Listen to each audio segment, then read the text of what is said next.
তারা কি চায় সেটাও আমরা বুঝি না। বিএনপিকে পাশ কাটানোর জন্য, যাতে বিএনপি নির্বাচনের মধ্য দিয়ে, মানুষের সমর্থন আদায়ের মধ্য দিয়ে, ভোটের মধ্য দিয়ে সরকার গঠন করতে না পারে, সেই জন্য নির্বাচনকে এড়িয়ে যাওয়া হচ্ছে বলে আমরা মনে করি।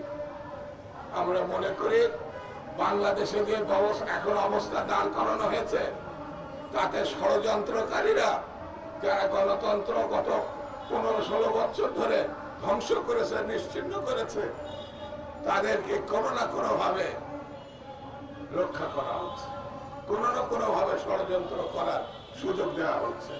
সেই জন্য আমি শুরুতেই বলেছি বেশি কথা বলবো না, শুধু এতটুকু বলে যায়, গুম খুনের বিচারের উদ্যোগ নেন। যারা অর্থ লুটপাট করেছে তাদেরকে আইনের আশ্রয় নিয়ে আসে, যারা এখন চারিপাশে ঘুরে বেড়াচ্ছে, যারা প্রশাসনে আইন শৃঙ্খলা বাহিনীতে ফ্যাসিবাদকে প্রতিষ্ঠা দিয়েছে, রক্ষা করেছে, থাকার ব্যবস্থা করেছে, তাদের বিরুদ্ধে আপনার আইনগত ব্যবস্থা নেন। আজ বাংলাদেশে কি করবেন কি করবেন না এটা বড় কথা না, একটি নির্বাচিত সরকার প্রতিষ্ঠা করার জন্য অনতি বিলম্বে একটি রোডম্যাপ ঘোষণা করেন।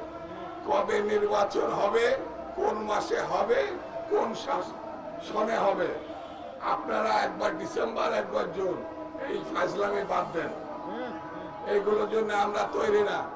আর আপনাকে আগেও বলেছে, হাসিনার যখন তাড়াতে পেরেছি, অন্য ফ্যাসিবাদের যদি উদ্ভব ঘটে, তাদের তাড়ানো বাংলাদেশের মানুষের ওয়ান-টুর ব্যাপার। সেটি মাথায় রেখে কার্যক্রম নেবেন। আপনাকে ফুলের মালা দিয়ে গ্রহণ করেছে, ফুলের মালা দিয়ে বিদায় জানাতে চাই। এটাই বিএনপির স্ট্যান্ড এখনো পর্যন্ত। সবাইকে ধন্যবাদ।